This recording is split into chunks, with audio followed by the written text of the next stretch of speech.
안녕하세요. DJ 현희입니다. 오늘의 사연 시작해 보겠습니다. 저는 오늘 제 남편의 파란만장한 일생에 얽힌 이야기를 들려드리고자 이렇게 사연을 보내게 되었습니다. 참 다이나믹하고 굴곡 많았던 제 남편과 그를 둘러싼 여러 어른들의 기가 막힌 이야기입니다. 그럼 지금부터 시작해 볼게요. 저는 간호대학 졸업해 간호사로 오래 일해왔어요. 남편이랑은 제가 일하던 병원 선배 간호사의 소개로 만나게 됐죠. 남편은 회사에 다니며 착실하고 성실하게 살아온 남자였고 요즘 남자들답지 않게 참 책임감도 강하고 진중한 면모가 돋보였어요. 결혼 생각이 크게 없었던 저였지만 남편을 만나면서 이런 사람이라면 결혼해도 괜찮겠다는 마음이 생기더라고요. 그렇게 결혼까지 마음먹게 됐죠.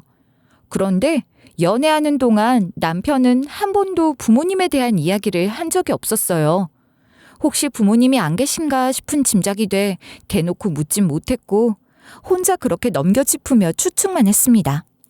그러다 연애한 지 시간이 어느 정도 지나 서로에게 많은 부분 솔직해졌을 즈음 저는 남편에게 조심스럽게 물었습니다. 그러자 남편은 어려운 이야기를 꺼내더군요. 알고 보니 남편은 어릴 적 위탁가정에 맡겨져 자랐다고 하는 거예요. 위탁가정이라고? 그럼 혹시 두 분 다 돌아가셨던 거야? 고아원에서 자라다 위탁가정으로 옮겨간 거고? 차라리 그게 나았을 거라는 생각을 늘 했었지. 그럼 부모님 두 분은? 두 사람 다 아주 멀쩡히 살아있었어. 지금도 살아있을 거고. 남편의 입을 통해 듣게 된 남편의 친부모는 참 몹쓸 사람들이었습니다. 최소한의 책임감도 없는 두 남녀가 어린 나이에 애만 낳아놓고 제대로 키울 생각도 없었나 봐요. 술이랑 유흥에 빠져 어린 시절 남편을 제대로 돌보지도 않고 방치를 해놓고 자기들끼리 놀고 다니기 일쑤였다고 하더군요. 지금까지도 기억이 드문드문 나. 내가 기억하는 가장 어린 시점이었는데 둘이 나를 방에다 내팽겨 쳐놓고 나가서 몇 날 며칠을 안 들어온 거지. 근데 애가 혼자 뭘 하겠어. 밥을 먹을 수가 있나, 용변을 제대로 처리할 수가 있나. 하도 빽빽 울어대니까 옆집 아주머니가 나를 데려다가 씻기고 밥도 먹이고 그랬던 기억이 아직도 선해. 그런 인간들이 우리 친부모란 사람들이었어. 게다가 남편은 본인이 어느 정도 크고 나서는 친부모란 인간들이 앵벌이까지 시켰다는 믿을 수 없는 얘기도 했어요. 그때 얘기를 듣자 저까지 분노가 치밀어 오르더군요. 유치원, 초등학교 다닐 나이에도 제대로 학교도 보내지 않고 애를 함부로 끌고 다니면서 괴롭히고 박대하고 그런 짓까지 시키는 게 어디 인간이 할 짓이냐고요. 남편의 친부모는 아이를 낳아 기를 자격이 전혀 없는 사람들이었어요. 그렇다고 조부모가 제대로 있었던 것도 아니고 주변 이웃들이 보면서 늘 혀를 끌끌 찼다고 하더군요. 결국 아동에 대한 그런 행위들을 이웃 주민들이 여러 차례 신고하기에 이르렀고 아동에 대한 보호도 인권 조치도 제대로 지켜지지도 않던 옛날 그 시절임에도 불구하고 친부모의 죄질이 워낙 나쁘던 탓에 결국 남편은 보호소로 맡겨졌다고 합니다. 보호소에서 지내다가 다행히 한 위탁가정으로 연결이 됐어. 좋은 분들을 만나서 그 덕에 화목한 환경에서 자랄 수 있었지. 사실 나 같은 케이스가 그렇게 운이 좋기가 쉽지 않은데 난 정말 천운이었다고 지금도 생각하고 있어. 당신 정말 많이 힘들었겠다. 그런 고생을 하면서 어린 시절을 보내야 했다니. 진작 말하지 못해서 미안해. 사실 여전히 나한텐 꺼내기가 힘든 이야기라서 말이야. 특히나 당신한테 더더욱 말하기가 힘들더라. 당신이 나에 대해 어떻게 생각할지 그게 자꾸 걱정이 됐어. 혹시나 날 안 좋게 보면 어쩌나, 나에 대한 생각이 달라지면 어쩌나. 그게 너무 걱정이 돼서 차마 입이 안 떨어졌어. 속이려고 했던 건 아니야. 혹시 기분이 나빴다면. 아니야, 그런 말 마. 그런 소리 마, 상원 씨. 남편은 제게 어려운 이야기를 끝내며 제 눈치를 살피더군요. 아무래도 험난한 어린 시절을 보냈고 평범하지 않은 과거이기 때문에 자기에 대해 제가 안 좋게 생각할까봐 걱정이 됐던 모양이었어요. 하지만 저는 그런 생각 말라고 남편을 안아줬습니다. 거기에 남편의 잘못은 하나도 없잖아요. 무책임하고 막대먹은 부모 밑에서 태어난 게 남편의 죄는 아니니까요. 결혼을 앞두고 이런 부분을 저희 친정에도 얘기하지 않을 수는 없었죠. 저희 아버지께도 남편의 사정을 잘 말씀드렸고 다행히 저희 아버지도 너그러이 이해를 해주신 덕에 저희는 무사히 결혼까지 이르게 됐습니다. 남편은 저희 아버지를 자기 아버지처럼 부모님처럼 모시면서 저희 친정에도 참 잘했어요. 신혼 초에 아버지가 돌아가셨을 때도 제가 넋을 놓고 있는 동안 남편이 나서서 모든 일을 처리해주고 저까지 달래주느라 참 고생이 많았던 기억이 납니다. 아무튼 그렇게 결혼 후 별탈 없이 잘 살던 우리 앞에 갑작스레 생각지 못한 위기가 닥친 건 몇 년 전이었습니다. 어느 날 남편의 친부모, 그러니까 제게는 시부모가 찾아온 거였어요.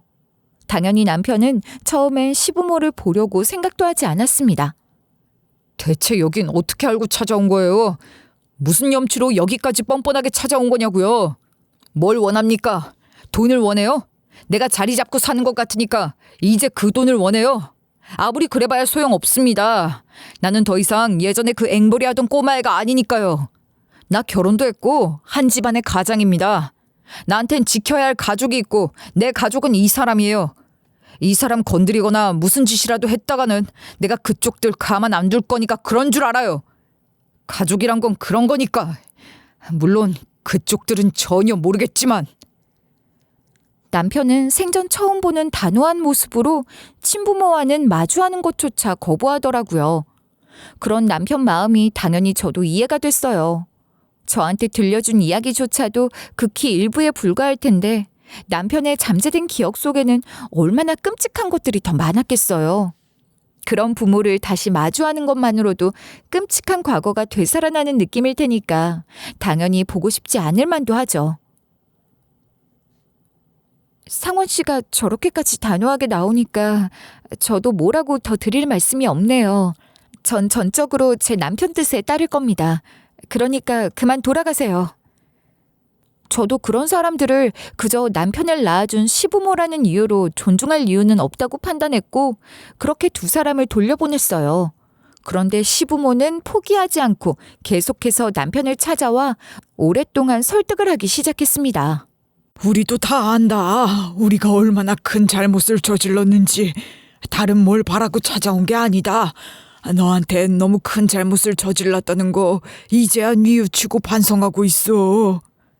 그래, 상원아. 그때는 우리가 너무 어리고 철이 없었다. 너도 알겠지만 우리가 못 모르던 시절에 너를 가졌잖니.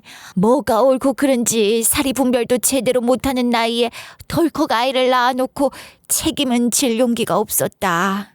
그래서 너한테 얼마나 몹쓸 짓을 하고 있는지도 그때는 미처 몰랐어. 알았으면 어떻게 그런 짓을 했겠니? 응? 노름에 빠지고 허튼 짓에 빠져 말도 안 되는 짓거리를 하고 돌아다녔지. 우리도 참 풍파를 많이 겪었고 치료도 받았다.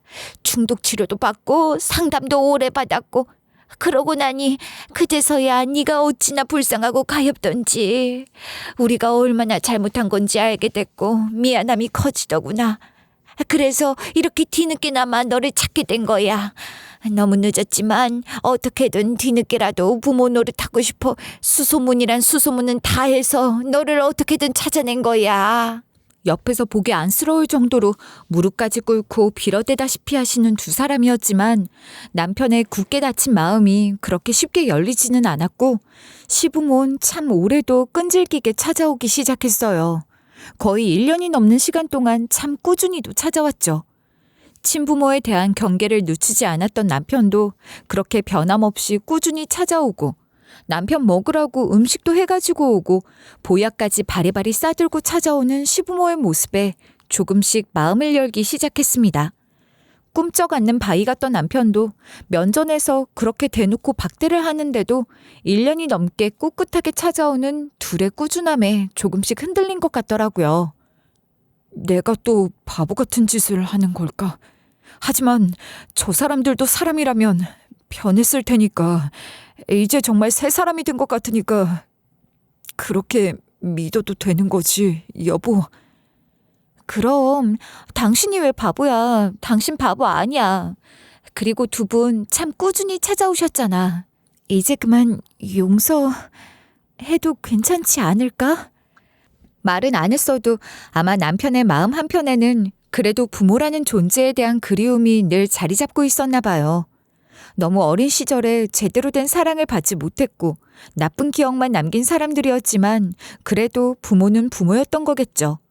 처음엔 절대 볼 생각 없다, 돌아가시라 강경하게만 말하던 남편도 조금씩 마음이 열렸고 그렇게 사이가 아주 천천히 회복되면서 저희는 시부모를 집으로 초대했어요. 그동안은 집에 들일 생각도 말라던 남편이었지만 굳게 닫힌 마음이 열린 뒤라 제대로 대접을 하고 싶었던 거였죠. 그런데 시부모가 다녀간 후 일이 터진 거예요. 저희 집 카드키 하나가 분실이 된 거였죠. 저희는 주로 비밀번호를 누르고 다니고 카드키는 만약을 대비해서 서랍에 넣어둔 거였기 때문에 처음엔 없어진 줄도 몰랐어요. 그런데 어느 날 뭔가 설명할 수 없는 묘하고 쎄한 기분이 드는 거예요. 왜 그런 거 있잖아요. 집에 들어왔는데 아주 미묘하게 집안의 공기가 달라진 듯한 느낌. 뭐가 어떻게 다르고 어디가 잘못된 건지 똑부러지게 말하긴 어렵지만 내 집에 누군가 들어왔다 나간 듯한 그런 촉이 드는 순간 말이에요. 이거 뭔가 이상한데? 싶은 생각이 들어 혹시 없어진 게 없는지 찾기 시작했는데 제가 갖고 있던 보석들이 티 안 나게 몇 개 사라진 걸 확인했어요. 그 순간 침입자가 있었다는 게 확실해지는 듯 했고 저는 그 즉시 황급히 서랍을 열어봤습니다. 그리고 서랍에서 카드키가 사라진 걸 확인했죠.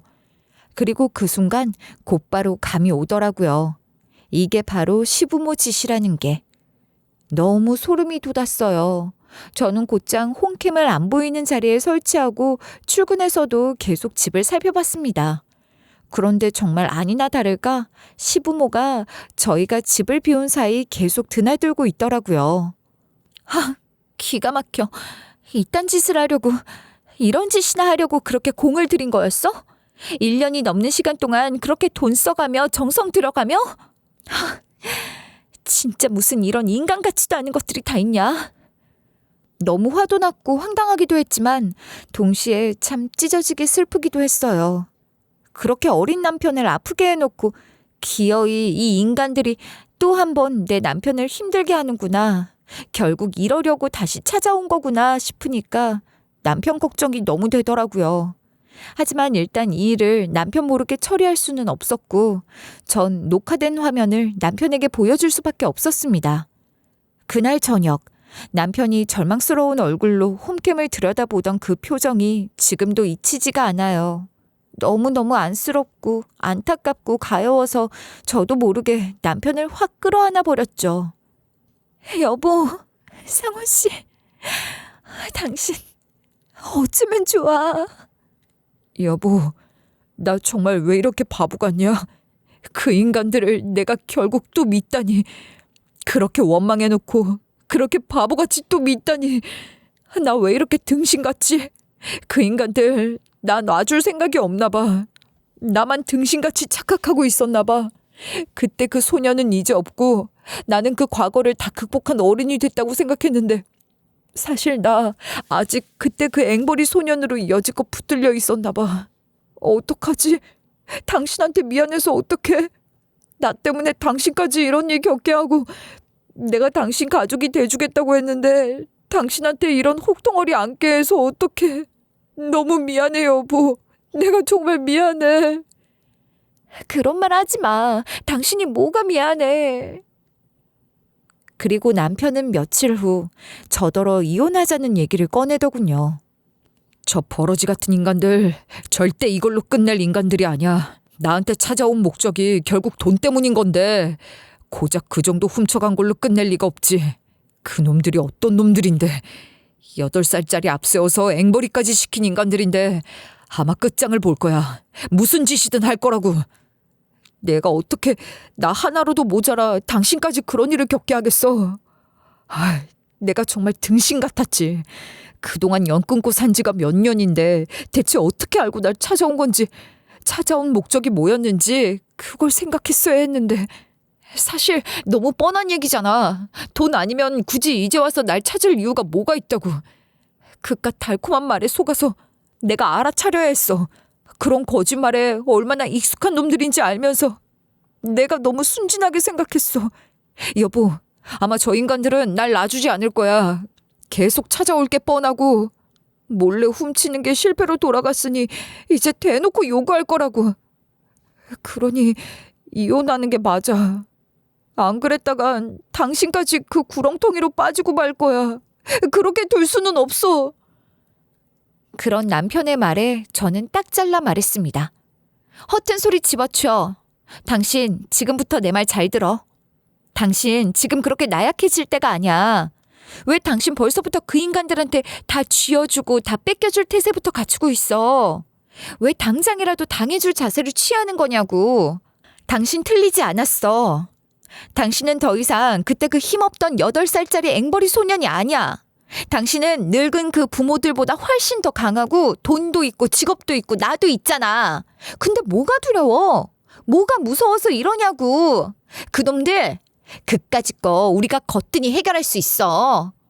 부모도 아닌 놈들 때문에 왜 당신이 가족을 또 한 번 잃어야 해? 말도 안 되지. 저놈들 때문에 우리가 왜 헤어져야 하냐고. 저놈들이 우릴 찾지 못하게 하면 돼. 당신 찾아내는데 한참이 걸렸지?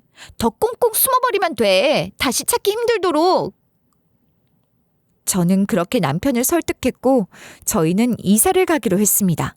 아무에게도 알리지 않고 남편의 생부와 생모가 저희를 찾을 수도 없는 곳으로. 이사를 한 후 이제 다 괜찮아질 거라고 저희는 생각했습니다. 하지만 세상 일이라는 게 어쩜 그렇게 오묘하고 복잡하고 서글픈지. 그렇게 이사한 집에서 생각지도 못한 사달이 나고 만 거예요. 이사한 지 2달이 채 지나지 않은 무렵 자고 있는 사이 집안에서 갑작스럽게 화재가 발생했고 남편과 저는 꼼짝없이 집에 갇히고 만 거였어요. 문이 안 열려. 어떻게 여보? 화마가 너무 거세서 그런가 봐. 일단 무리하게 열려고 하지 말자. 지금은 열리지도 않을 거고 괜히 더 위험해질 수도 있어.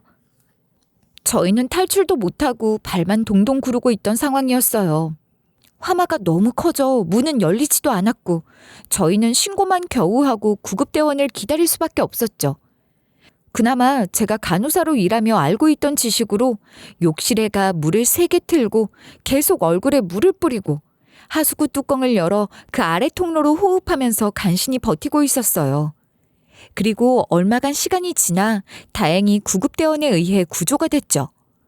그런데 저희 2사람이 모두 조금 진정이 된 후 소방대원이 저희더러 희한한 얘기를 하는 거예요. 이거 아무래도 화재가 사고가 아닌 방화 같은데요. 2분 다 잠든 사이에 일어난 화재라 하마터면 큰일 날 뻔했어요. 이렇게 자는 사람들을 노리고 이런 짓을 한다는 게 보통 무슨 이유가 있기 마련인데 혹시 짐작 가는 사람 없으세요? 그 얘기를 듣는 순간 남편과 저는 둘 다 바로 직감했습니다. 이거 시부모 짓이구나 싶었던 거죠. 저희는 서로를 한참 동안 쳐다봤습니다. 저희가 시부모를 의심한 건 단순한 촉 때문만은 아니었어요. 물론 촉도 컸죠.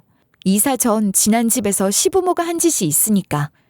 그런데 그것만은 아니었어요. 저희가 이사를 하고 나서 얼마 안 됐을 무렵 제가 나이트 근무를 하고 돌아와 낮에 집에 있을 때였습니다.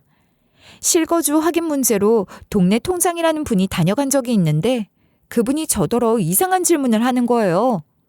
근데 여기 앞에 서 있다 간 사람들이 혹시 세댁 부모님이에요? 아님 시부모들인가? 여기 있다 간 사람들이라뇨? 무슨 말씀이신지.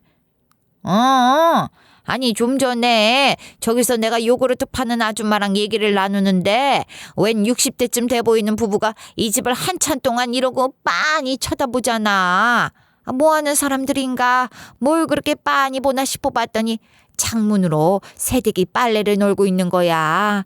새댁이 이리저리 왔다 갔다 하는 거를 한참 동안 여러고 쳐다보길래 뭐 하는 사람들인가 했지.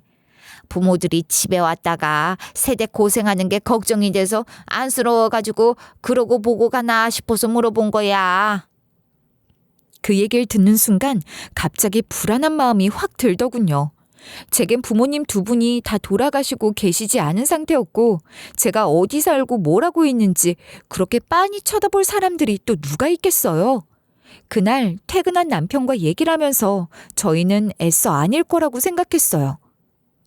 에이, 설마 아니겠지. 예전 주소야 여기저기 흔적이 많이 남아있었으니 그렇다 쳐도 지금 주소는 아무한테도 말하지도 않았고 흔적도 싹 정리했잖아. 그리고 그 사람들이 등본 같은 거 떼볼 수도 없는 거 확실하지? 그건 확실해. 요 앞번에도 분명히 확인했어. 그때 재판에 넘겨졌을 당시에 어른들 도움을 받아 등초본 교부 제한 신청도 했고 여전히 유효하더라고. 문서로 확인해 볼 방법도 없고 우리 둘 다 직장도 옮겼고 이사도 다 모르게 처리했는데 어떻게 알겠어. 그냥 다른 사람들일 거야. 별 문제 없겠지. 너무 걱정하지 말자. 그렇게 괜찮을 거다 생각하면서도 한편으로 불안한 마음을 감출 수는 없었어요. 저희는 감시 카메라를 집 앞과 대문에 설치했죠. 그런데 추후에 확인을 했더니 하필이면 그날 당일 감시 카메라가 모두 불통이 돼 있더라고요. 개인이 설치하는 거라 거리까지 화각을 넓게 잡을 수 없었고 딱 우리 집 출입문이랑 현관 정도만 촬영이 가능한 거였는데 이건 누가 봐도 누군가 의도적으로 망가뜨린 거라고 밖에는 생각되지 않았습니다.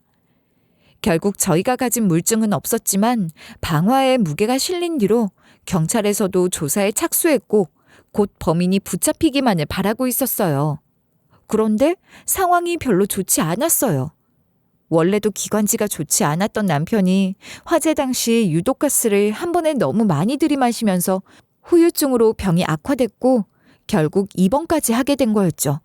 간호사로 일하면서도 불이란 게 사람에게 얼마나 끔찍한 재앙인지 많이 실감하곤 했는데 직접 겪으며 저는 또 한 번 느꼈습니다. 화재라는 게 진짜 무서운 게 보이지 않게 사람을 점점 골마가게 만드는 사고더군요. 단순히 지금 당장 몸에 화상 입은 게 없다고 끝이 아닌 거예요. 유독가스는 곰팡이처럼 몸속에 퍼져갔고 원래도 몸이 약했던 남편에겐 특히나 너무 취약했죠. 병원에서도 치료가 요원하다는 비극적인 얘기가 나오자 남편은 본인을 요양원에 입원시켜달라는 말을 하더군요. 그러면서 본인이 갈 요양원까지 직접 찾아서는 나한테 홈페이지를 보여주는 남편이었죠. 어차피 더 방법이 없는 거라면 나 그냥 좀 편안하게 가고 싶어. 그렇게 하게 해줘, 여보. 이 젊은 나이에 아직 팔팔하게 일하고 웃고 즐기며 살아야 할 나이에 졸지에 요양원 신세라니. 참담하고 절망적이었지만 결국 전 남편의 뜻을 따를 수밖에 없었어요. 그렇게 남편이 지정한 요양원에 남편을 입원시키고 저는 일을 마치면 곧장 요양원으로 가 남편을 돌보고 간호하는 생활을 했죠. 그러다 점점 남편 상태가 안 좋아지면서 저는 간호사 일도 잠시 그만두고 남편 돌보는 데 집중하기로 했어요. 힘든 일 투성이인 직업이지만 그래도 한 가지 장점은 일이 필요하다면 언제든 다시 구할 수 있는 게 간호일이니까 나중에 남편 좀 괜찮아지면 다시 복직하지 뭐 했던 거죠. 하지만 제 예상과 달리 남편은 그리 오래 제 곁에 버텨주지 못했고 화재 후유증으로 결국 명을 달리하고 말았습니다.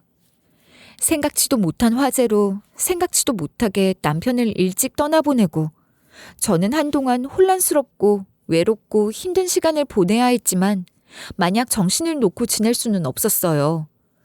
저희가 모아둔 재산도 남편이 남기고 간 돈도 딱히 없던 처지라 바로 일자리를 구해야 했거든요. 화재 후유증으로 고생하는 남편 치료비, 요양비로 돈이 다 나갔는데 그럴만도 했죠. 그런데 마침 남편이 입원해 있던 요양원에 짐을 가지러 갔다가 간호사 모집 공고를 보게 된 거예요. 대학병원급에서 오래 일하면서 몸도 마음도 많이 지쳐있던 때였는데 다시 대학병원이나 큰 병원에 갈 엄두는 안 나고 있던 처지라 요양원에 취직을 해볼까 싶더라고요.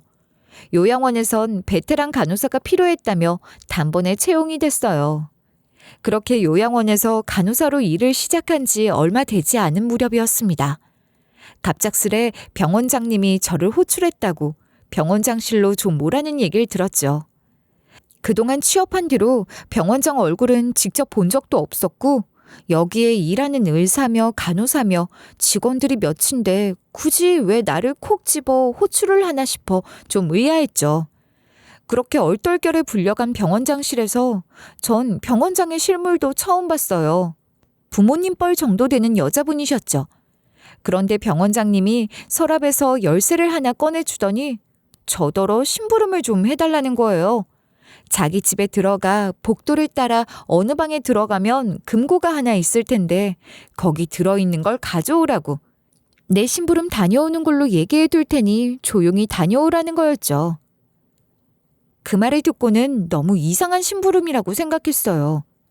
이 병원 수많은 사람들 중에 굳이 나를 호출해서 왜 이런 걸 시키는 거지? 병원장이면 밑에 일하는 비서나 다른 직원이 있지 않나? 간호사인 나에게 무슨 근무 중 사적인 심부름인가? 내가 그동안 대학병원이나 큰 병원에서만 일해서 이런 생리를 너무 모르는 건가? 원래 요양원 같은 데선 이런 식으로 일 처리를 하나? 수많은 질문이 스쳐갔어요. 간호사로서 나름대로 전문적인 일을 한다는 자부심을 갖고 있었는데 병원장 개인 심부름을 갑자기 하게 된다는 게 좀 기분이 껄끄럽더라고요. 혹시라도 제가 안 좋은 선례를 남기는 건 아닌가 싶은 걱정이 되기도 했고 이걸 거절해야 하나 싶은 고민도 드는 순간이었죠. 그렇게 많은 생각들이 순식간에 스치면서 눈만 굴리는 제 표정을 읽었는지 병원장님은 황급히 말을 덧붙이더군요. 아마 그 주소대로 가보면 내가 하 간호사에게 이 일을 부탁한 이유도 알 수 있을 거예요. 위험한 일도 아니고 위험한 장소도 아니니 안심해도 돼요. 나 원래 이런 개인적인 용무 우리 병원 직원들한테 함부로 시키고 그러는 사람 아닙니다. 다 이유가 있어서 하는 부탁이니 가보면 알 수 있을 겁니다. 부탁할게요. 주소가 가리키는 건 한 고급 아파트였고 그래 뭐 이상한 일일 리야 있겠어 하는 생각으로 저는 주소에 적힌 대로 찾아갔어요. 도착해보니 해당 층은 펜트하우스더라고요. 조심스럽게 병원장님이 알려준 비밀번호를 치고 안으로 들어갔고 알려준 대로 방으로 들어가 금고를 찾았죠. 가져온 열쇠를 넣자 금고는 딸깍 하고 열렸어요.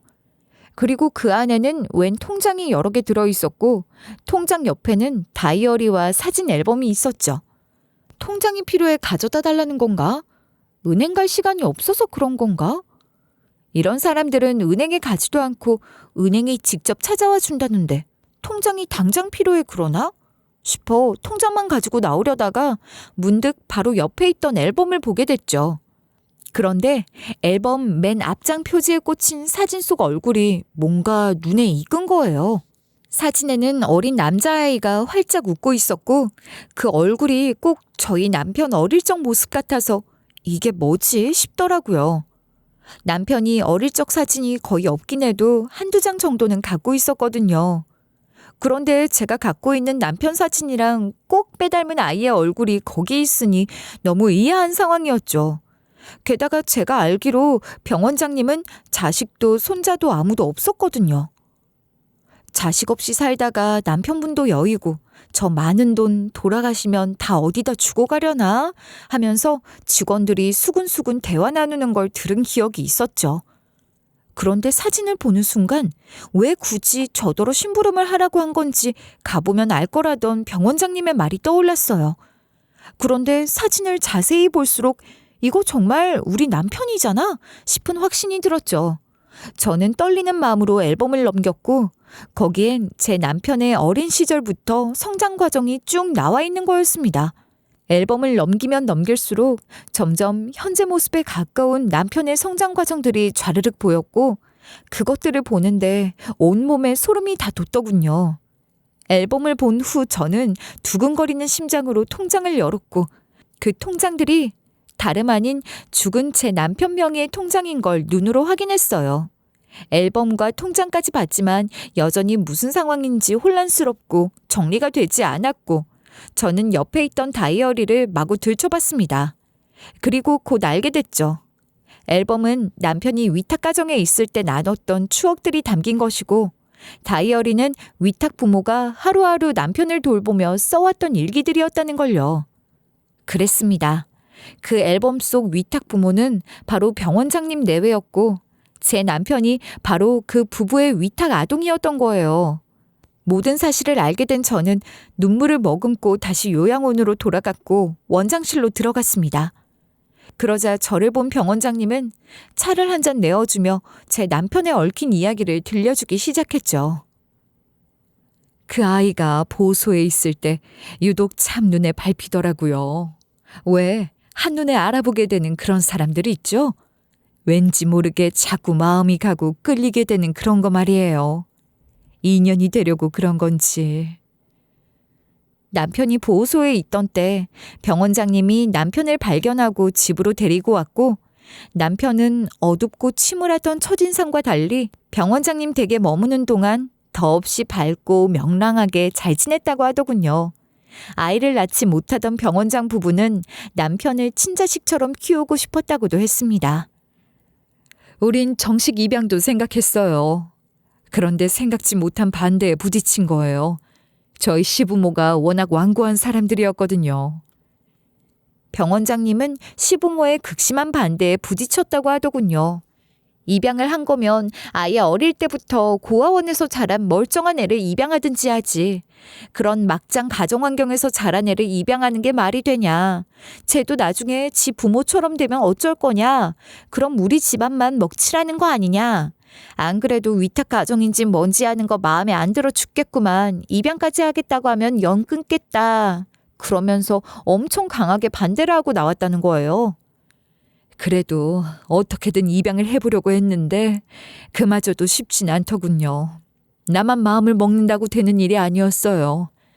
당시 상원이 같은 케이스는 정식 입양이 일반 아동들보다 훨씬 어려웠어요. 범죄자에다 자격 없는 부모라곤 하지만 어쨌든 법적으로 부모가 있긴 한 상태였으니까요. 요즘 같으면야 그런 부모들 자격도 박탈하고 하는지 모르겠는데 그 시절만 해도 그래도 부모가 애를 키워야 된다. 그런 안일한 인식들이 많이 퍼져 있던 때잖아요. 병원장님은 그런 이유들 탓에 결국 입양을 하지 못했다고 하더군요. 그렇게 정식 입양은 이런저런 이유들로 포기했지만 그래도 병원장 부부는 힘이 닿는 한 남편을 키우고 싶어 했다고 했습니다. 그 당시만 해도 위탁가정제도가 시범사업이었는데 그 기간이 끝난 후에도 계속 남편을 보호하길 원했고 남편도 계속 이 가정에 살고 싶다는 의사를 밝혔고요. 그리고 그 뒤 정식으로 위탁가정 사업이 출범하면서 재등록을 했고 남편은 다행히 병원장네 집에서 쭉 살게 됐다고 합니다. 그렇게 성인이 되기 직전까지 그 가정에서 컸던 거죠. 남편한테서 대충 듣긴 했었어요. 위탁가정 분들이 너무 좋은 분들이라 자기가 잘 클 수 있었다고. 그분들 아니었으면 어떻게 됐을지 모른다고. 남편이 너무 고마운 분들이라고 하면서도 지금은 만날 수 없다고 해서 저는 돌아가신 줄 알고 있었어요.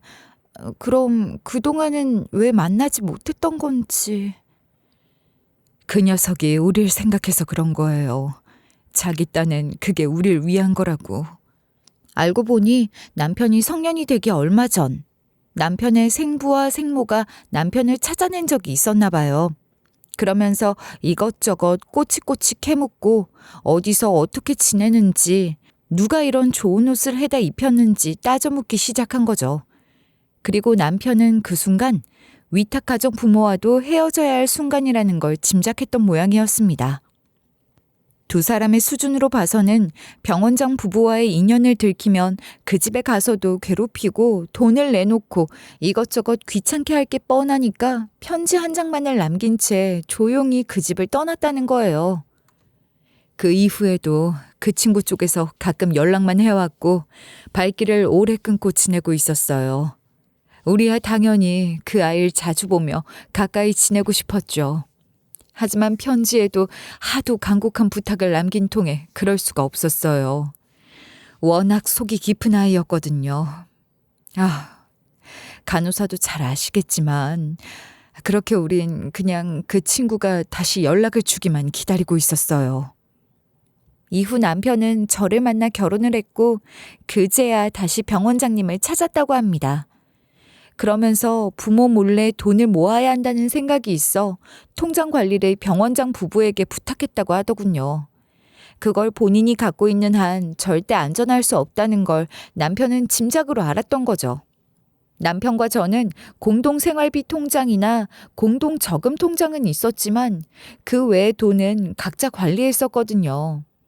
남편이 화재 사고 후유증으로 치료를 받으면서부터는 남편 통장도 제가 관리했지만 병원장님이 관리하는 남편 통장까지야 저는 당연히 몰랐죠.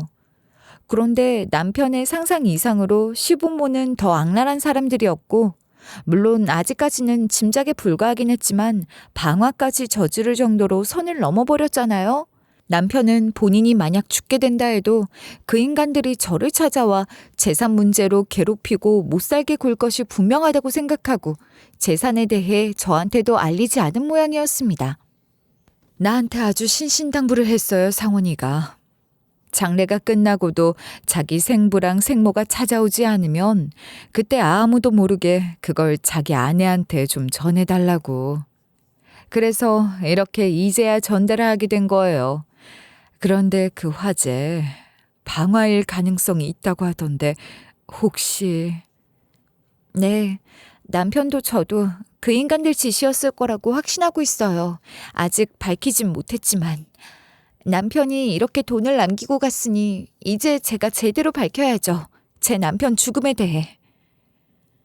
결혼 전후로도 저한테도 전혀 밝히지 않고 계속해서 모으고 있던 돈이라 남편이 남긴 돈의 액수는 생각보다 상당했어요. 저는 남편이 남기고 간 돈으로 방화범 찾기를 본격적으로 시작했습니다. 경찰서에서는 다른 사건들이 많다며 수사에 진척이 없던 상황이었고 경찰만 믿고 있기엔 제 짐작, 아니 확신이 너무 분명했거든요.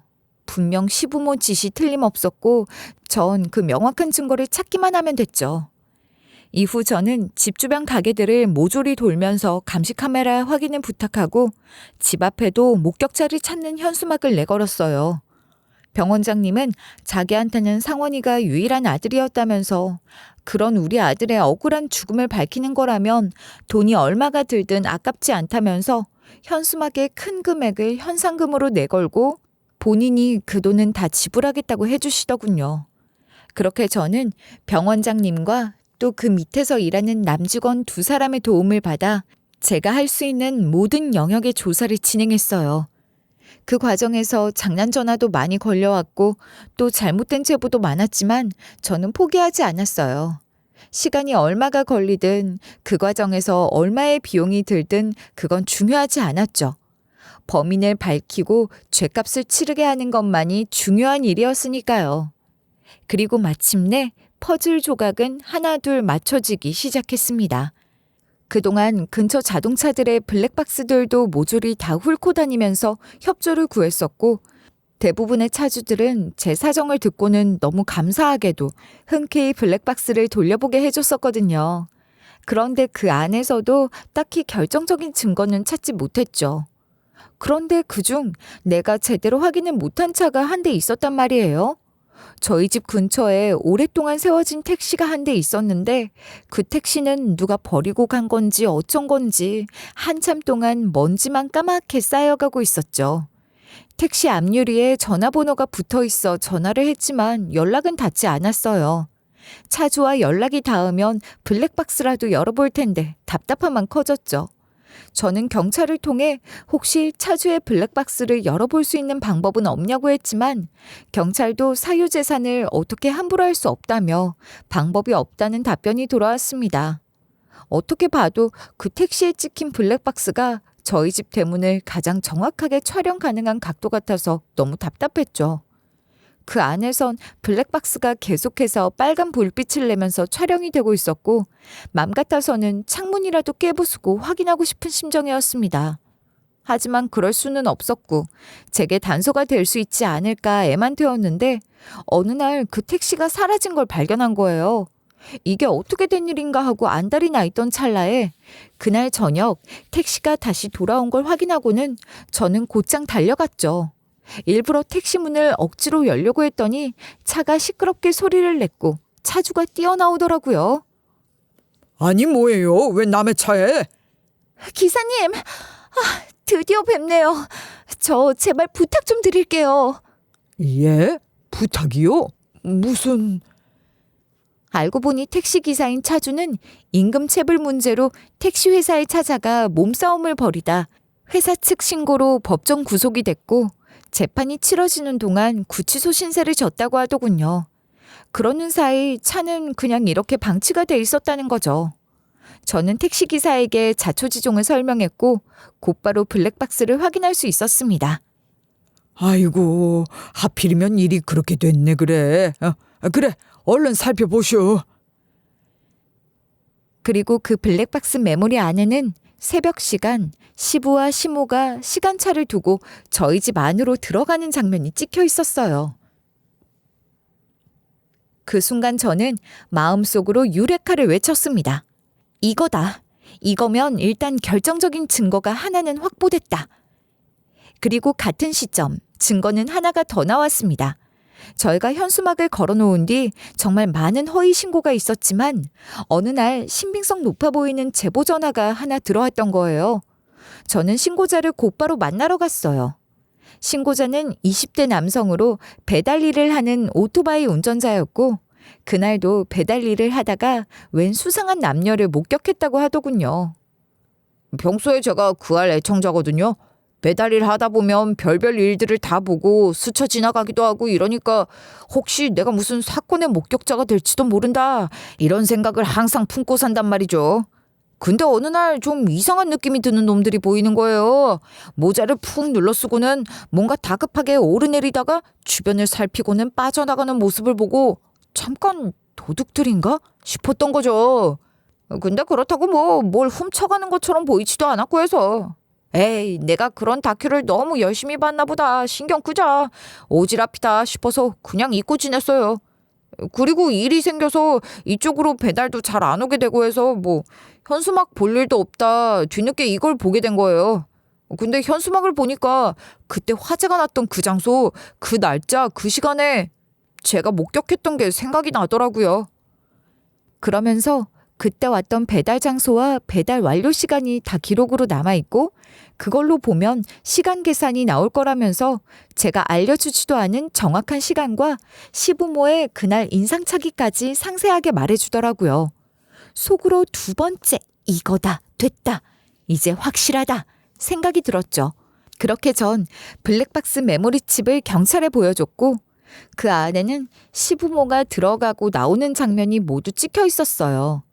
그리고 배달기사는 목격자 증언까지 해주게 됐죠. 목격 내용이 상세했고 시간 또한 일치했습니다. 여러 정황 증거들이 모두 시부모를 가리키고 있었고 경찰은 시부모를 체포해 알리바이를 확인했고 당연히 알리바이가 있을 리 만무했죠. 처음에는 뻔뻔하게 자기들은 아니라고 왜 생사람 잡냐고 우겨대던 시부모는 결국 오랜 취조 끝에 범행에 대해 실토하더군요. 그런데 범행 동기라는 게 참 기가 막혔어요. 오로지 우리 부부를 향한 괘씸함으로 그런 일을 저질렀다는 거예요. 말 그대로 그냥 기가 딱 막히더군요. 자기네 돈 주기 싫어서 튀어버린 놈들이 괘씸하고 분해서 불을 지를 생각을 하다니. 그것도 자기들이 낳은 자기네 친아들을 죽음에까지 이르게 하는 화재를 저지를 생각을 하다니. 진짜 그런 인간들은 이해할 수도 없고 이해하려고 해서도 안 되나 봐요. 그냥 인간이라고 생각이 되지가 않았어요. 우리가 애초에 그렇게 큰 불을 낼 생각도 아니었고 실제로 곧바로 죽은 것도 아니지 않아요? 예? 그날 그것 때문에 죽은 것도 아니지 않느냐고. 그냥 혼쭐만 좀 내주려고 했을 뿐인데 그게 그렇게 큰 죄가 됩니까? 아니, 그러니까 그래, 우리가 불을 낸 건 맞아요. 근데 죽으라고 그랬겠습니까? 우리도 다 나름 생각이 있어서 계획한 거라니까요.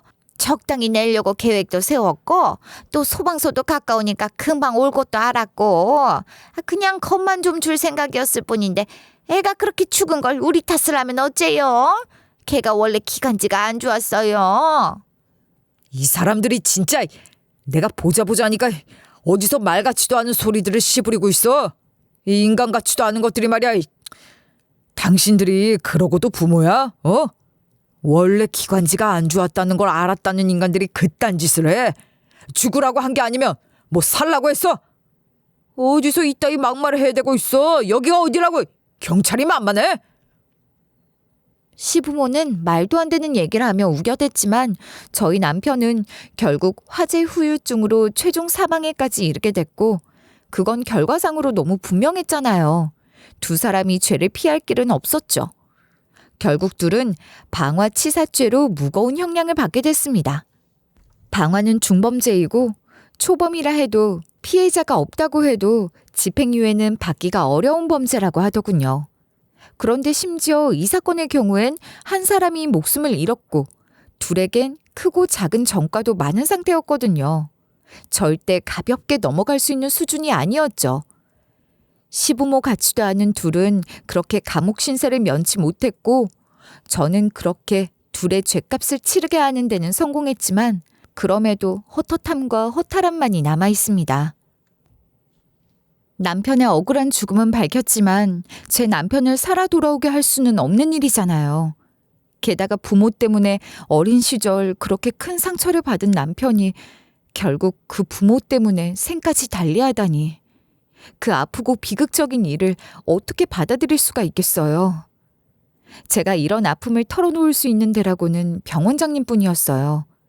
제가 한동안 너무 힘들어하는 모습을 보이자 병원장님은 어느 날 저에게 이민을 제안하시더군요. 영어 공부만 조금 더 열심히 해보면 해외에서도 간호사 일은 얼마든 할 수가 있다고. 그러면서 호주에 있는 병원을 하나 연결시켜 주셨죠. 힘든 기억만 잔뜩 있는 이곳을 떠나 좀 환기도 하고 새로운 삶 살아보는 것도 나쁘지 않을 거라고요. 그렇게 저는 남편이 남겨준 돈과 병원장님의 큰 도움으로 호주 이민을 결정하게 됐습니다. 한인들이 많은 병원이기는 하지만 병원장님 말대로 영어 공부도 열심히 해서 그곳에서 간호사로 일하며 새로운 삶을 시작할 생각이에요. 한국에 대한 기억은 우리 부모님 그리고 우리 남편과의 좋았던 추억만 간직하려고요. 나쁜 기억은 다 잊고 새로운 삶을 살게 될 날을 그리며 저는 이민 준비를 차근차근 하고 있습니다. 이렇게 사연을 보내며 다시금 지난 일들을 한 번 더 정리하게 된 듯하네요. 남편이 그렇게 떠난 지 어느덧 2년 가까운 시간이 흐른 지금 이제야 비로소 남편을 제 마음속에서 떠나보낼 수 있게 된 듯합니다. 사는 동안 너무 외로웠던 남편이 부디 그곳에선 외롭지 않기를 언젠가 다시 만날 날을 기다리며 제 사연을 들어주셔서 고맙습니다.